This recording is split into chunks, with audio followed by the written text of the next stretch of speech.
that his goal was not just merely to walk around the garden and to tend to it agriculturally. His job was of something spiritually higher in not just like worship, but also in like this priestly function. And so what's interesting is that he emphasizes that the words work and to take care of within this. Their roots, interestingly enough, the verbs are terms most frequently encountered in discussion of human service to God rather than the description of agricultural tasks. The verb for work certainly can refer to farming activity, but in those contexts, the nuance of the verb is conditioned by its direct object, aka the ground. When the verb does not take a direct object, it often refers to the work connected with one's vocation. So in a broader sense of the word, it is often connected to religious service deemed worship or to priestly functionaries serving in the sanctuary precinct. And so it ties back to earlier when it says that there was no man to work beforehand. Some scholars have noted that the word can be referred to worship, which points, some will say, well, it should be translated worship. And I say, I think it could be a both and, where it's the idea is that that work is of worship to him. And it's the type of work he's going to be able to partake in.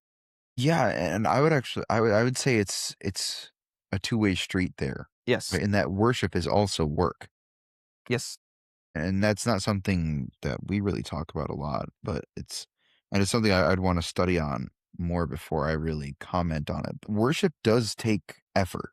It is a conscious activity, is a conscious task that you are performing. It is in that sense work, right? And certainly faith produces worship, just as faith produces works. So in that sense, they're also like, again, I want to look more into it before I make any kind of concrete comment on that. But yeah, I would say it's just as you mentioned that, work is worship, and it most certainly is, right? Dedicating yourself to God in that sense, being that going up offering. I had a little bit of a cool moment after we recorded that podcast where I was talking to several different people, all kind of in the same vein about kind of Paul hinting at that language, right? Where he says it in Romans 12 about being a sacrifice to God. And then he says again in Ephesians 5, right at the beginning, about, the pleasing aroma of our sacrifice, right? And then I connected that back to the Genesis 8 and 9 events where Noah offers up the sacrifice, and that's, as it describes, that sickly sweet smell,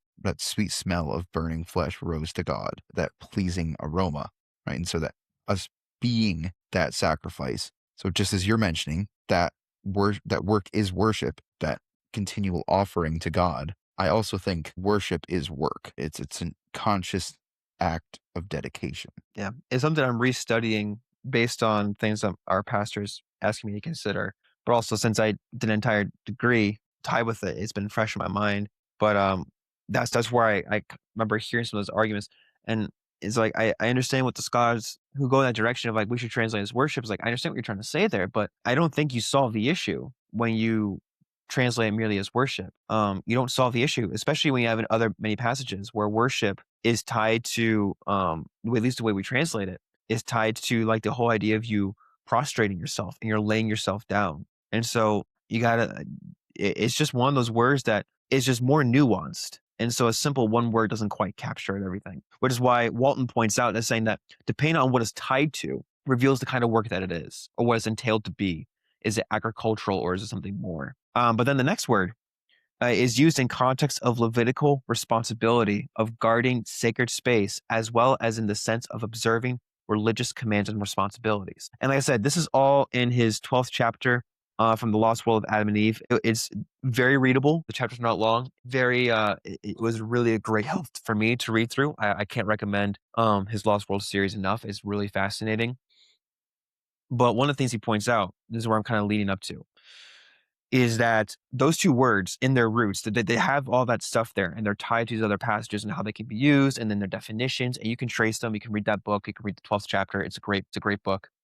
One of the things he points out is that both roots are tied together again for Levitical priests in Numbers 3, verses 8 through 9. They are to take care of all the furnishings of the tent of meeting, fulfilling the obligations of the priests by doing the work of the tabernacle. So when we have the word doing, this is the NIV. The NIV one for doing is actually one of our words that we had before in its root. But then we also have it in to take care of is almost the exact same. It has a slightly different ending, but it's almost the exact same construction with the same set of roots. where it's pointed out that the Levitical priest's duty is to take care of, to preserve, and to protect the temple, and is to do certain kinds of work within it. And you have the same tying together in the earliest text regarding Adam and Eve, that his goal was not just merely to walk around the garden and to tend to it agriculturally. His job was of something spiritually higher in not just like worship, but also in like this priestly function, which then makes sense with the idea of the serpent creeping in,